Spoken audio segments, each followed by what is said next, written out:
사랑하는 교우 여러분, 지난 한 주간 평안하셨습니까? 네. 우리 먼저 예배 앞서 잠시 한 1분 정도 기도하는 시간을 갖겠습니다.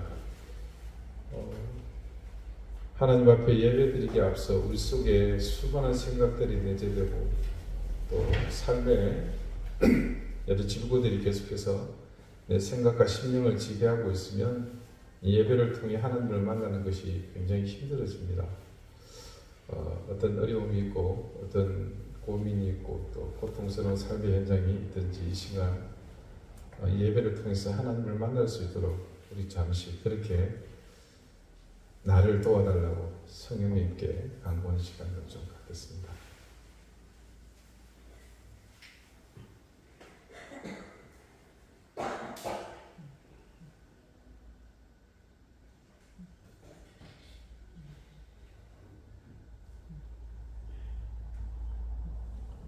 사랑하는 주님, 주님께서 우리를 이곳으로 부르심은 하나님의 말씀을 통해 우리의 기도와 찬송을 통해 우리와 함께 만나 주시기를 원하시고 우리에게 우리됨을 온전함을 더하시기 위한 은혜를 주시기 위함입니다. 주님께서 부르신 이 걸음을 쉬게 하는 악한 영은 우리를 지배하고 우리를 억누르고 그 아픔과 상처 속에서 하나님을 만나지 못하게 하려고 하고 있습니다. 이 모든 시도를 하나님 이 시간 물리쳐 주시고 악한 영이 아니라 성령께서 우리를 온전히 붙드시어 참된 예배로 하나님께 엎드릴 수 있는 저희가 되도록 인도해 주십시오. 예수 그리스도 이름으로 기도드립니다. 아멘.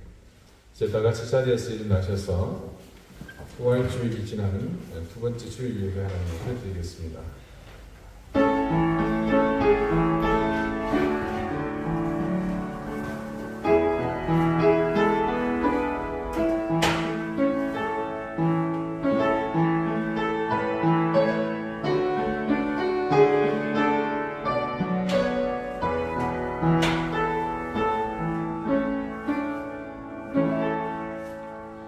내가 죽지 않고 살아서 여호와께서 하시는 일을 선포하리로다.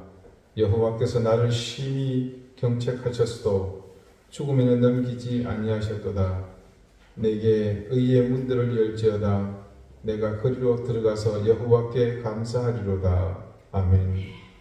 전능하신 여호와 성부 하나님, 부활의 첫 열매가 되어 주신 어린 양 성자 예수님, 이 모든 사실 가운데 우리를 인도하시고 깨우쳐 주시는 성령님, 부활절을 지나고 다시 이 예배 자리에서 영광의 주님 삼위일체 하나님께서 이루신 부활의 은혜를 주심을 향해 경배와 찬양을 드립니다. 보잘것없는 우리의 인생이지만 하나님의 은총을 입은 구원받은 인생이기에 우리에게 삼위일체 하나님의 놀랍고도 기이한 은혜와 능력으로 죽음의 인생에서 생명의 삶을 살게 됨을 믿습니다. 이 시간 구원의 은혜와 부활의 능력을 깨닫게 된 하나님의 자녀들이 온 마음과 정성을 다해 살아계신 하나님을 향해 경배와 찬양을 드리오니 영광을 받아 주시옵소서. 죽음에서 부활하신 영원한 생명의 이름 예수 그리스도 이름으로 기원하옵나이다. 아멘. 찬송가 4장 함께 찬양하겠습니다.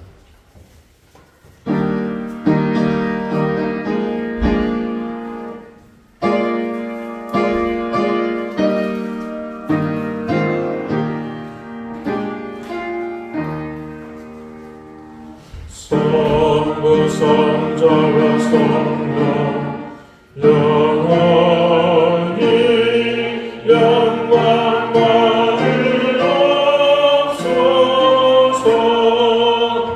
되쳐지는까지 너희 영원 부름 성삼위의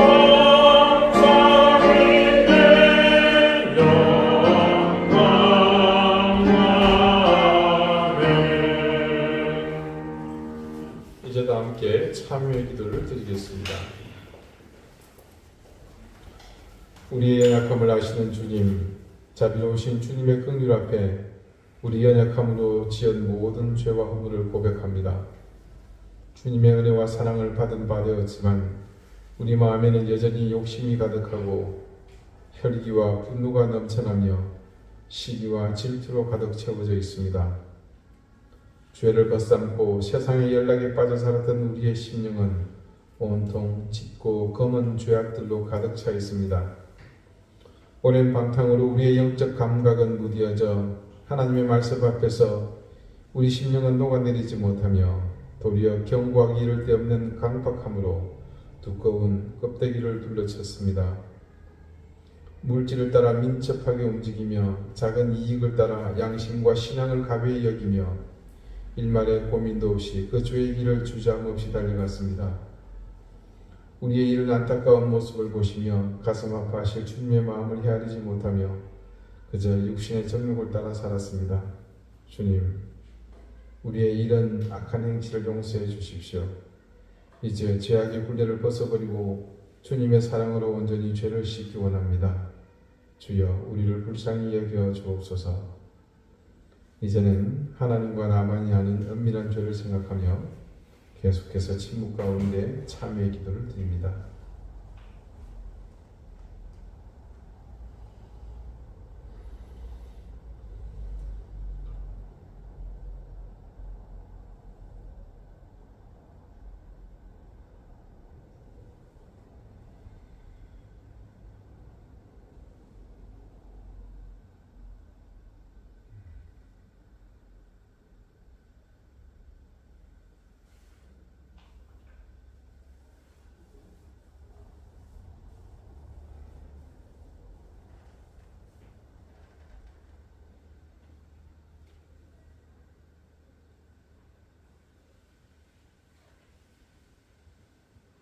하나님께서는 자신의 부끄러운 죄를 솔직하게 고백하는 사람들에게 말씀하십니다.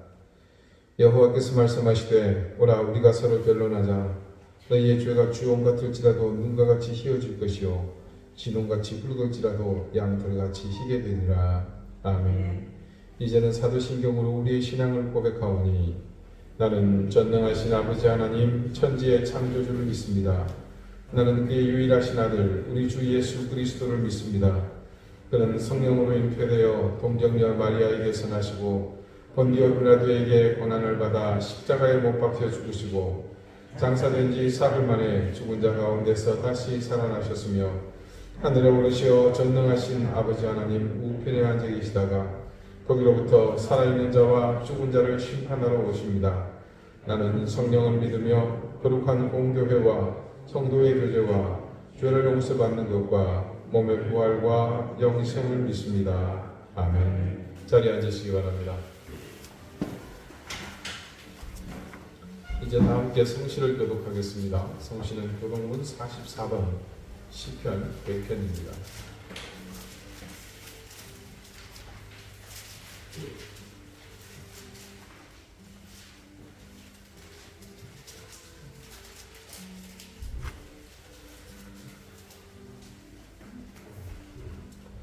온 땅이여 여호와께 즐거운 찬송을 부를지어다.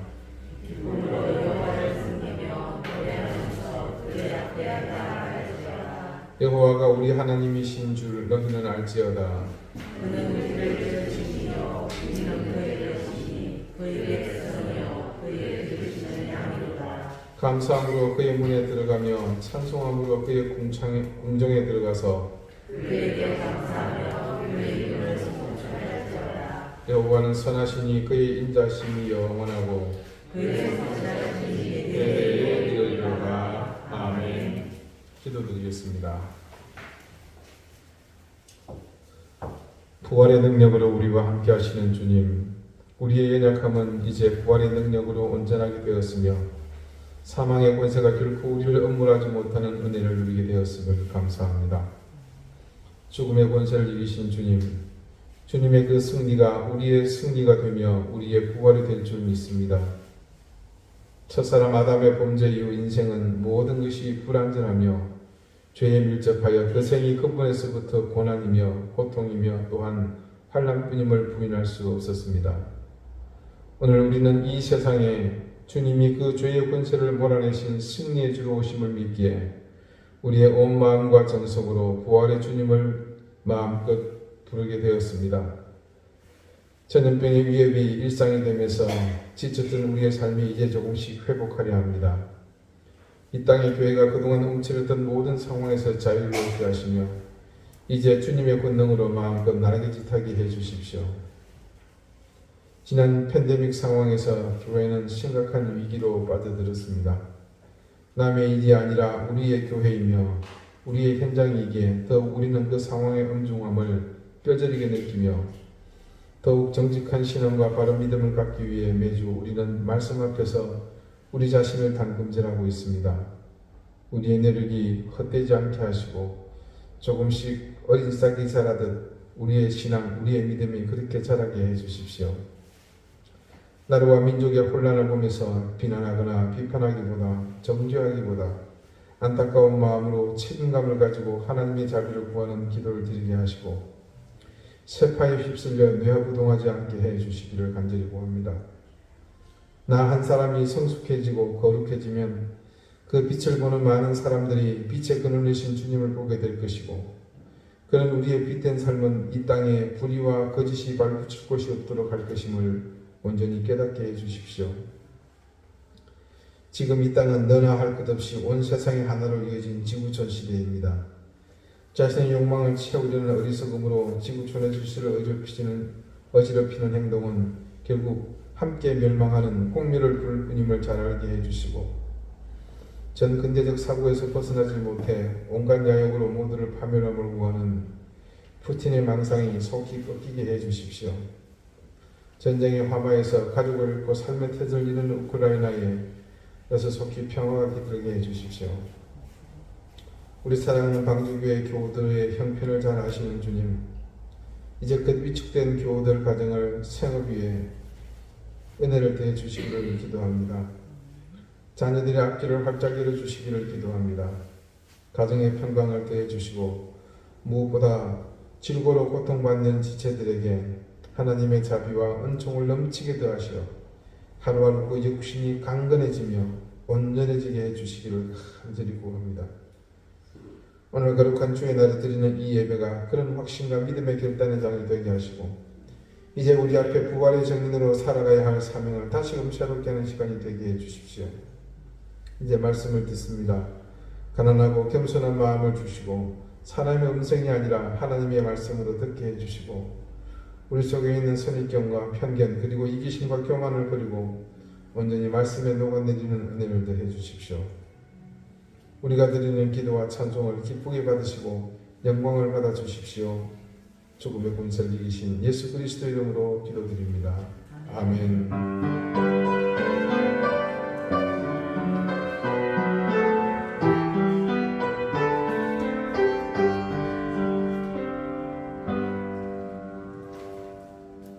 (28장) 함께 찬송하겠습니다.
오늘 하나님께서 우리에게 주시는 말씀은 신약성경 요한복음 14장 8절에서 12절까지 말씀입니다. 신약 172쪽입니다.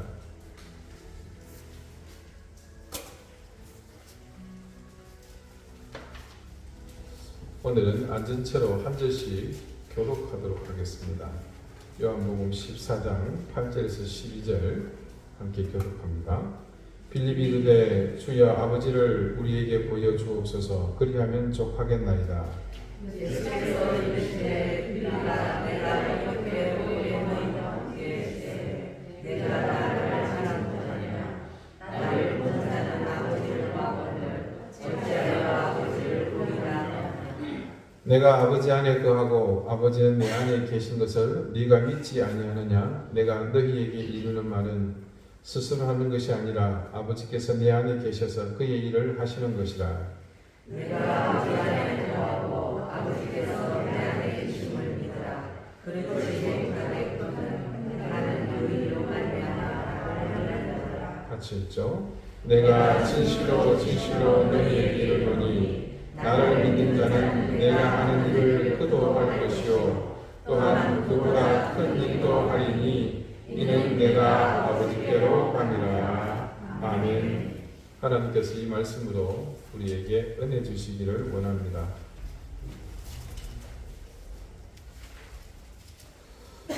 지금으로부터 20년 전인 1998년 한국갤럽에서 종교와 관련된 통계를 낸 적이 있습니다. 그 세간에 큰 관심을 불러일으켰죠. 왜냐하면 그때까지 설마 하면서 쉬쉬하던 일이 수치로 드러난 겁니다. 그 전까지 우리 사회의 통념 속에서 물론 대부분 그리스도인들입니다만은 한국 인구의 4분의 1이 기독교인이었다. 25%가 기독교인이다. 그런 생각이 자리 잡고 있었죠. 근데 그때의 조사 결과는 상당한 차이가 있었습니다. 한국의 종교인은 전체 인구의 46.9%로 집계가 되었고 그 중에 기독교인은 20.3%였습니다. 4분의 1이 아니라 5분의 1이 된 셈이죠. 그리고 20년이 지나고 21년 작년이죠. 한국갤럽의 통계에 한국 개신교인의 숫자가 이제는 전체 인구의 17%로 3%포인트나 더 하락한 것으로 나타났습니다. 여기에 근래 불난데 기름을 끼얹는 일이 발생했죠. 2019년부터 코로나가 확산하면서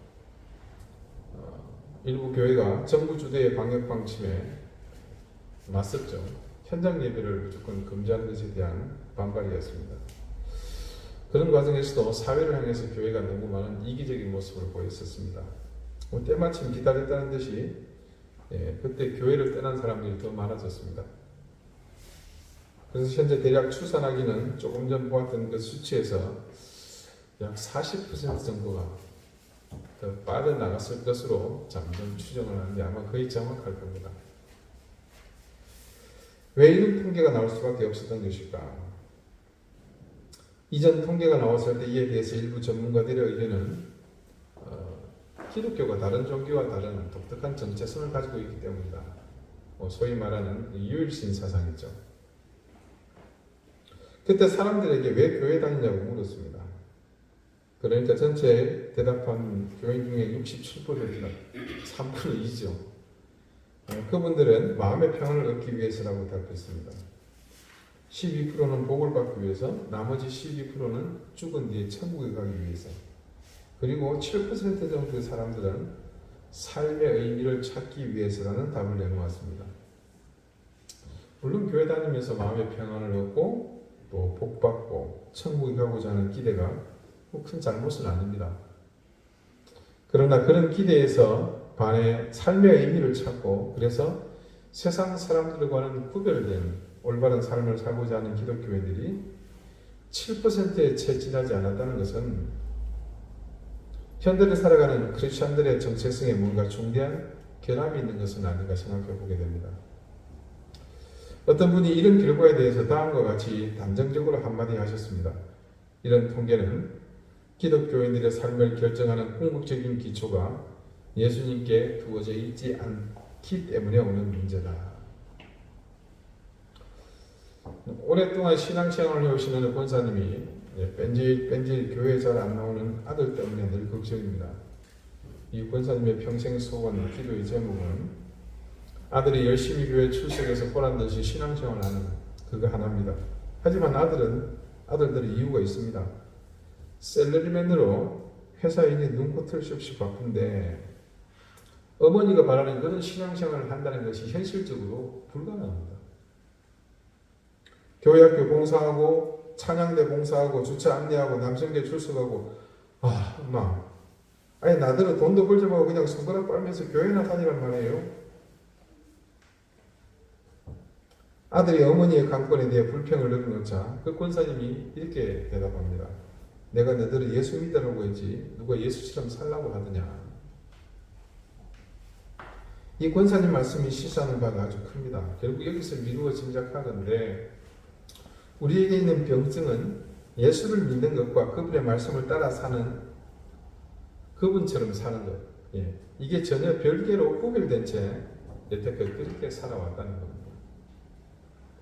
예수를 믿는 것과 그분의 삶을 따라 사는 것이 구분된 삶을 자연스럽게 살아온 데는 교회의 오랜 전통 속에 녹아있는 몇 가지 원인이 있다고 보는 분들이 있습니다. 그 이유로 꼽는 두 가지가 이것인데요. 첫 번째는 여러분 AD 325년에 당시 굉장히 힘들었던 교회 상황 속에서 그 당시 지도자들이 니케아라는 곳에 모여서 신조를 만듭니다. 여러분 들어보신 적 있죠? 이른바 니케아 신조라는 거예요. 이 니케아 신조에서 다음과 같은 중요한 고백, 어쩌면 고백이라고 정의라고 해야 되겠죠. 예수님은 본질상 하나님과 같으시며 동시에 인간이기는 하지만 보통 인간과는 달리 죄가 없는 분이시다. 자, 예수님은 하나님과 본질상 같으시고 동시에 인간이기는 하지만 보통 인간과는 달리 죄가 없으신 분이다. 자, 이 고백이요, 그 후 기독교의 전통적인 고백이 되었습니다. 오늘날 한국교회에 이르기까지 성도들의 고백들이 오랜 교회의 전통을 따라서 은연중에 상당 부분 여기에 영향을 끼쳐왔다고 보는 겁니다. 그리고 또 한 가지는 여러분 대학 생선교회라고 아시죠? 대학생 선교회 이런 거 CCC 거기서 발간된 전도책자 사역이라는 게 있었습니다. 빌 브라이트 박사에서 세우신 전 세계에 있는 그 대학생들 선교의 모임입니다.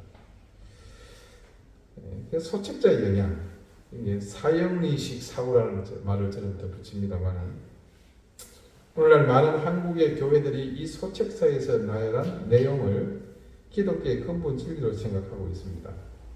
그 내용은 크게 이렇습니다. 하나님은 인간을 사랑하셔서 스스로 타락해서 구원할 수 없는 인간을 구원하시기를 원합니다. 그리고 예수님께서 인간을 구원하기 위해 인간의 죄를 대신 지고 십자가에서 죽으셨으므로 우리가 예수를 믿어야만 구원을 얻는다. 자, 굉장히 간결한 내용이죠. 아시겠지만 우리가 가지고 있는 아주 기초적인 교리입니다. 우리의 죄와 예수 그리스도의 대속이 핵심입니다. 자, 결국 교회 현장에서 우리에게 굳어진 사고는 먼저 예수님은 니케아 신조에서처럼 인간이시지만 우리와는 전혀 다른 특별한 사람이시다는 것과 우리의 삶은 우리 죄를 구원해 주신 예수를 믿는 이 사실에 집중되어 있었다는 것입니다. 자, 예수님을 믿는 것과 그분을 따라 사는 삶이 전혀 별개의 것으로 우리에게 고착되어 버린 이 신학적 이유라고 보는 것이죠. 하지만 실제로 우리 삶에는 이런 신학적이고 교리적인 이유보다 더 근본적인 이유가 있습니다. 첫 번째로 그건 한마디로 말하면 나는 예수처럼 살고 싶지는 않다는 겁니다. 물론 이렇게 원색적으로 대놓고 말하는 교회는 아무도 없을 겁니다. 그리고 그렇게 말씀하면 막 화내죠. 도대체 나를 뭘로 보고 그런 소리를 하냐고.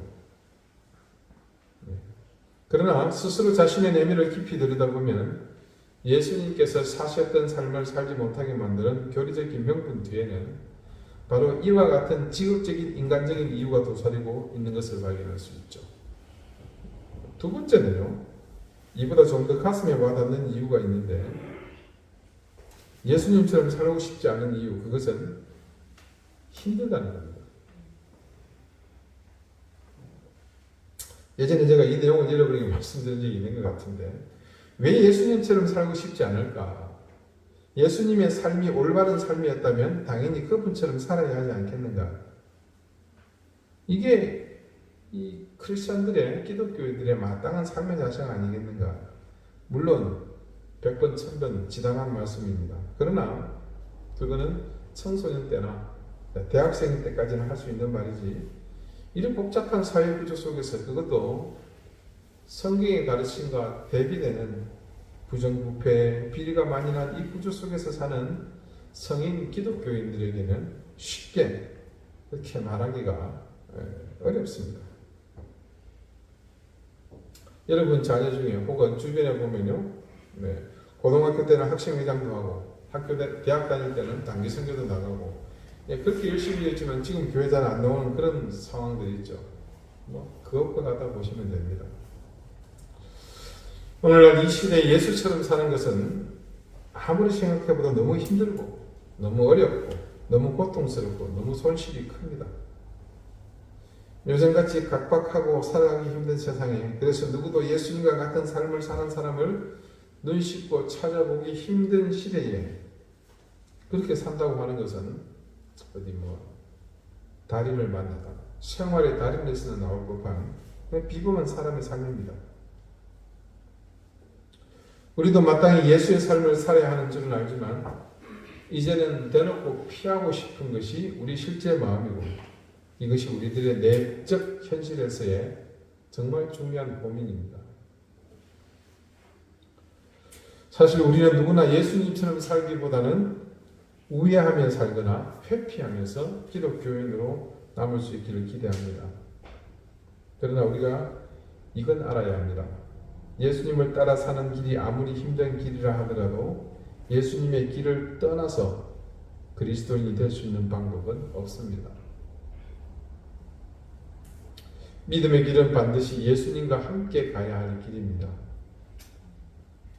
예수께서 사셨던 삶을 살려고 애쓰다가 실패한 기독교인은 용서될 수 있어도 예수께서 사시던 삶을 처음부터 가고자 하는 마음이 없는 기독교인은 용서될 수가 없습니다.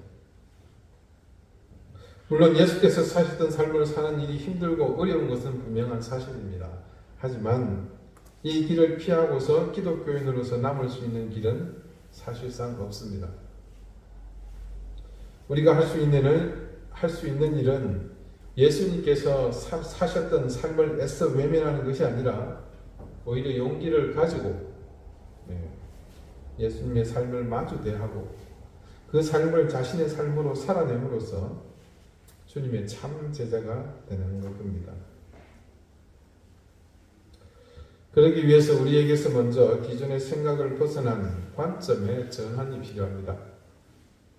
그러면 기독교인들로 하여금 예수께서 가르치시고 앞서 사신 그 삶의 길에 동참할 수 있도록 하기 위해서 우리가 어떤 관점을 갖고 해야 되는가? 우선 예수님에 대한 가장 기본적인 관점에서부터입니다.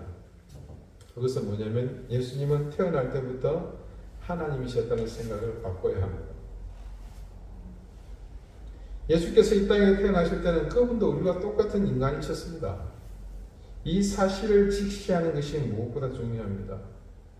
그런 생각을 가진다면 우리도 그분처럼 살 가능성을 가질 수 있다는 용기를 낼 수가 있습니다. 예수님께서 세상 모든 사람이 본받아 따를 만한 위대한 삶을 사셨다는 것은 우리와 형이상학적 본질이 다른 기이한 존재이시기 때문에 가능했던 것이 아닙니다. 우리와 똑같은 인간으로서 우리와 똑같은 인간적 조건을 갖고 있으면서도 우리가 쉽게 살아내지 못하는 남다른 삶을 살아내시기 때문에 가능했던 것입니다. 그러면 예수님이 보통 인간과 남다른 점은 과연 무엇일까요? 정말 우리가 상상 못하는 저기 형이상학적인 그런 본질의 차이가 아닙니다. 문제는 그 삶의 차이가 있었습니다. 우리의 구체적인 삶에 그걸 돌이켜 생각해 보면 부부 관계에서, 자녀들에게서, 혹은 친인척과의 관계 속에서 하나님이 과연 생각과 말과 행동을 결정하는 궁극적인 기준이 되었던가? 또 교우들과의 관계에서 교회의 여러 가지 문제들을 하나하나 풀어가는 과정에서 과연 하나님이 사람들의 판단과 결정과 실천의 실질적인 기준이 되었던가?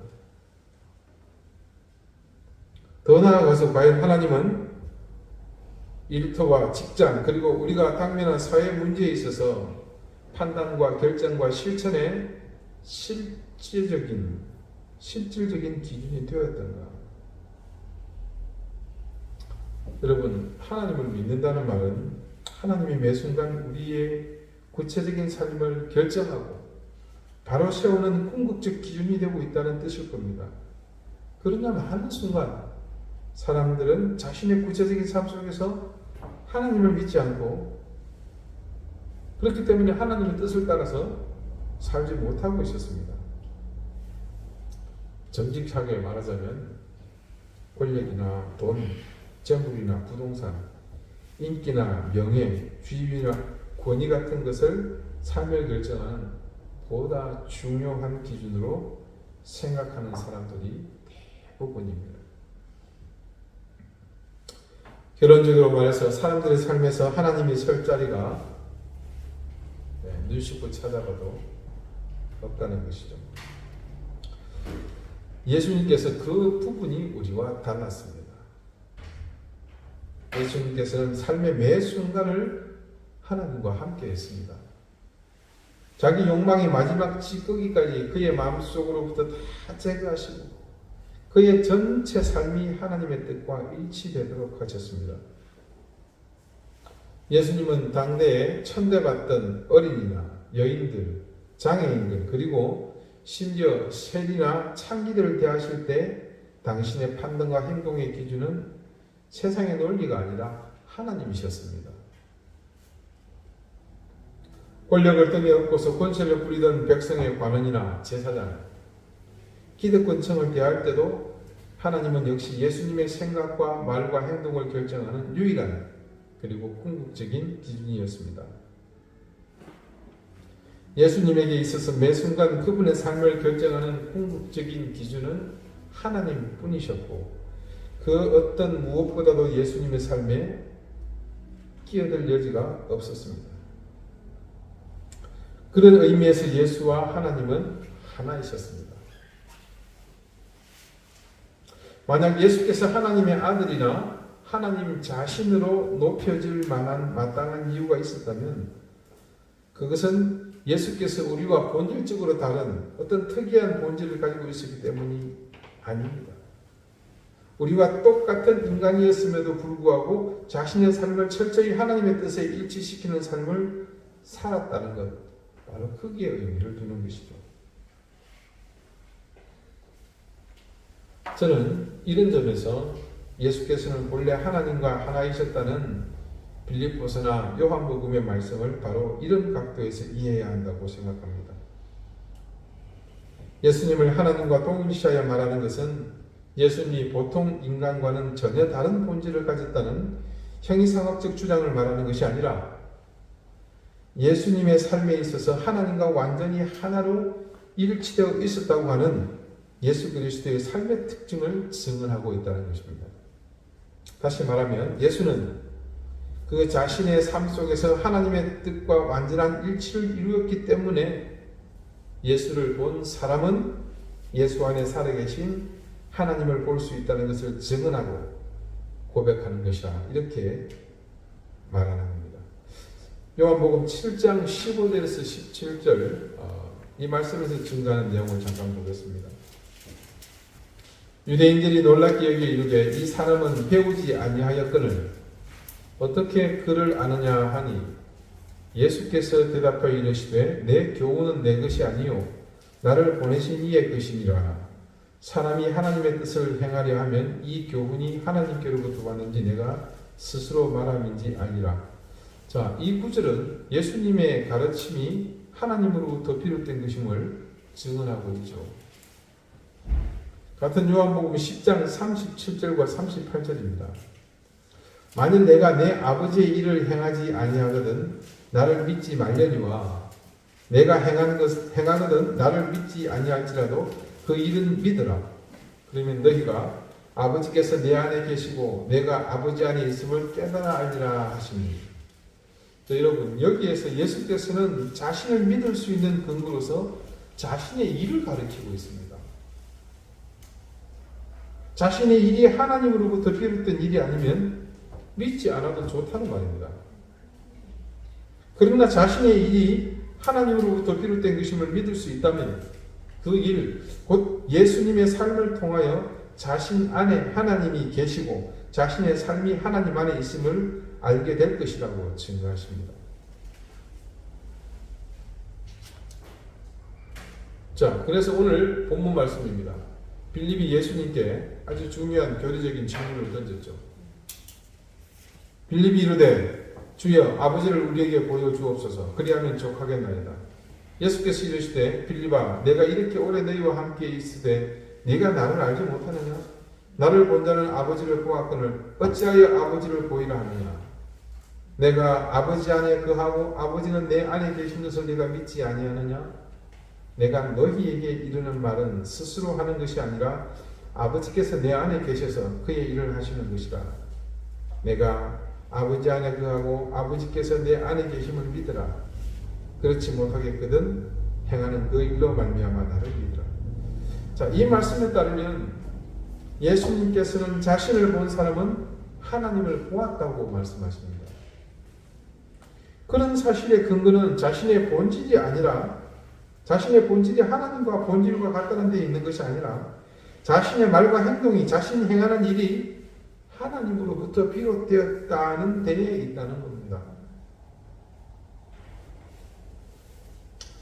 예수께서는 우리에게 여기에서 우리로서는 감당하기 힘든 대담한 말씀을 하시죠. 여러분 이거 들으면서도 굉장히 부담스러운 게 있잖아요. 뭡니까? 예수를 믿는 사람은 예수께서 하신 일을 할 수 있고 또한 예수님께서 하신 그 일보다 뭡니까? 더 큰 일을 할 수 있다는 겁니다. 오늘 본문 12절이 증거하는 말씀의 의미가 바로 여기에 있는 겁니다. 내가 함께 읽어볼까요? 진실로 진실로 너희에게 이르노니 나를 믿는 자는 내가 하는 일을 그도 할 것이요 또한 그보다 큰 일도 하리니. 이 말씀은 예수님께서는 우리를 예수님의 삶에 함께 참여하도록 부르심으로 그 삶의 길을 함께 가도록 여러분과 저를 초청하고 있는 그런 말씀입니다. 저는 이 요한복음의 말씀을 읽으면서 우리가 예수를 믿는다는 말이 크게 두 가지를 의미한다는 생각을 갖게 되었습니다.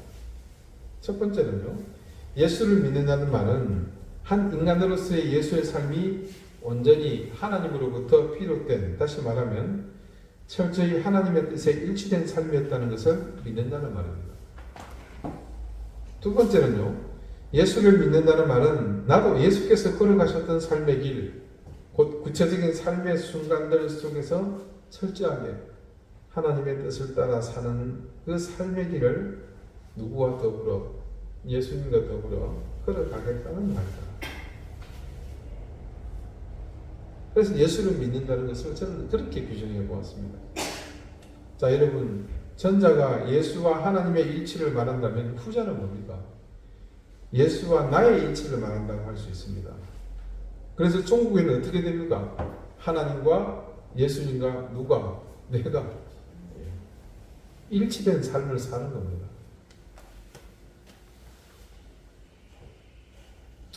저는 신앙의 의미를 예수께서 하나님의 뜻과 일치된 삶을 사셨다는 것을 믿는 것임과 동시에 나도 예수처럼 하나님의 뜻과 일치된 삶을 살겠다는 단호한 결단을 함축한다고 생각합니다.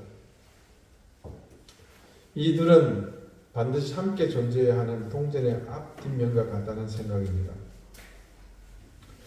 나의 삶이 수반되지 않은 예수님에 대한 고백, 예수님의 삶에 기초하지 않은 나의 삶은 우리 스스로가 벗겨내야 할 우리 신앙의 모순입니다.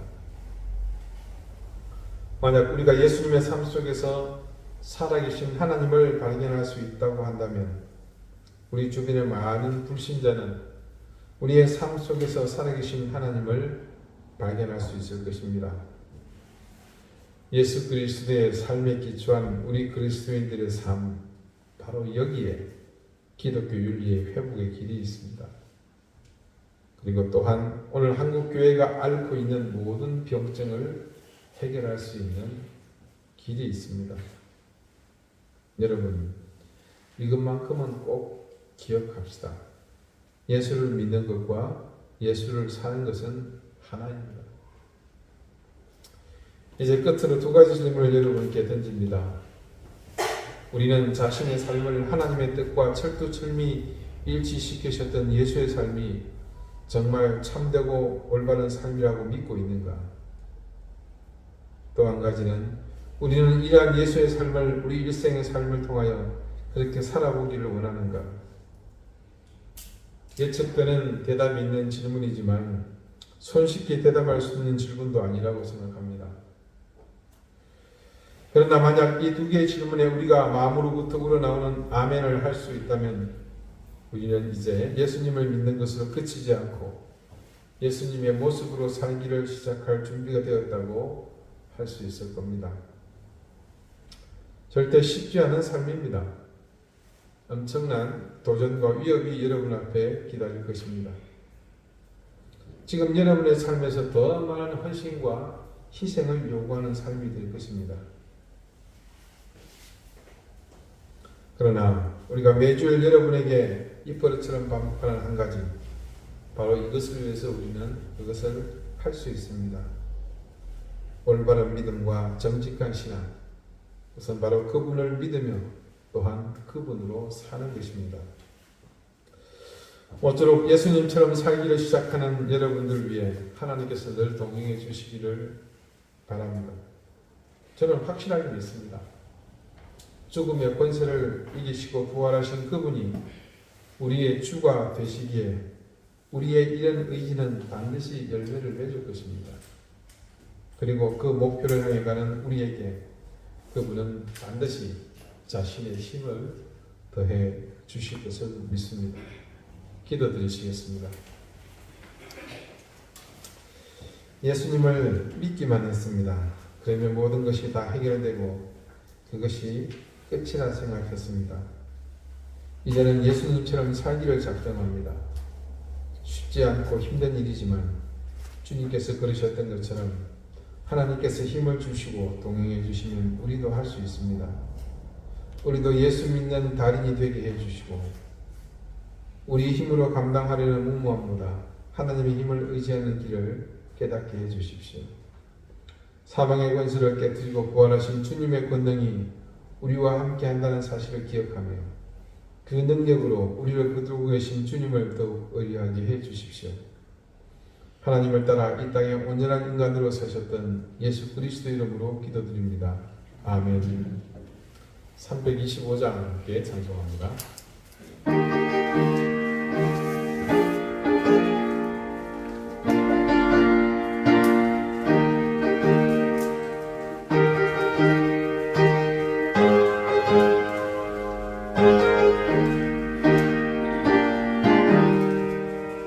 예수와 함께 계시니 시험이여 없네 기쁨의 은한 되시는 예수를 위해 삽시다. 날마다 주를 섬기며 언제나 주를 기리고 그 사랑에 살면서 딴길로 가지 맙시다. 이 세상 사는 동안에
감사합니다. 잊지 않겠습니다. 오늘 사랑하는 교우들이 그 마음을 기억하고 잊지 않는 마음으로 무엇보다 감사한 마음으로 하나님께서 주신 것 중 일부를 정성껏 구별하여 하나님 앞에 드립니다. 내게 있는 모든 것이 하나님으로부터 왔음을 믿고 고백하는 결단의 헌신이며 또 그런 드림임을 기억하시고 하나님 기쁘게 받아주시기를 기도합니다. 그 가운데 담겨진 인생을 향한 헌신, 삶을 드리는 그 모든 헌물들을 하나님께서 기쁘게 받으셔서 그들 위해 하늘의 신령한 은혜와 땅의 기름진 복을 넘치게 더해 주십시오.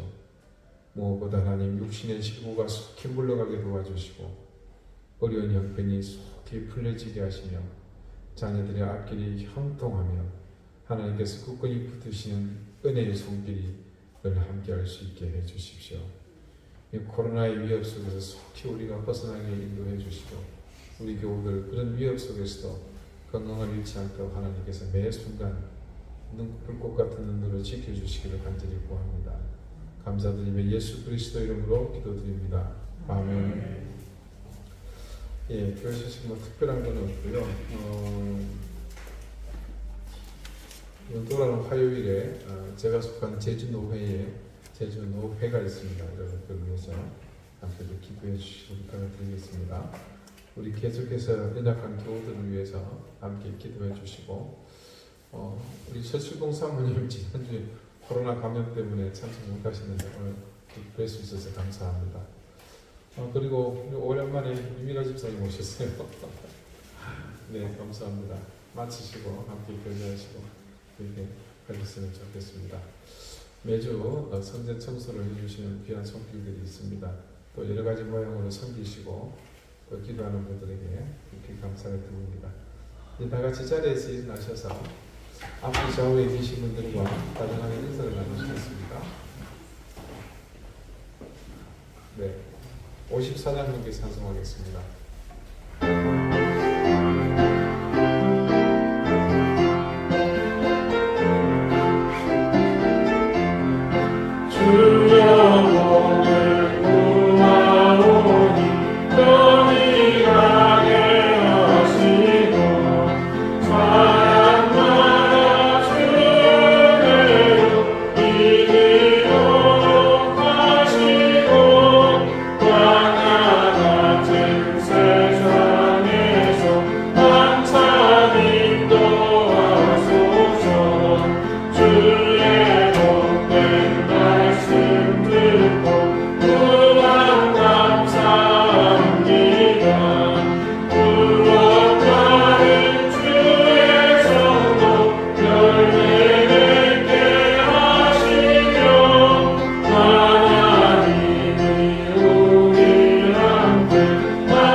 이제는 예수 그리스도의 은혜와 하나님의 사랑과 성령의 교통하심이 예수를 믿는 것에서 넘어서 예수로 살기를 다짐하고 작정하며 결단하는 우리 사랑하는 방주교의 모든 성도들 머리 위에 저들의 가정과 생업과 주신 귀한 자녀들 머리 위에 이제로부터 영원토록 항상 함께 하시기를 간절히 축원하옵나이다. 아멘.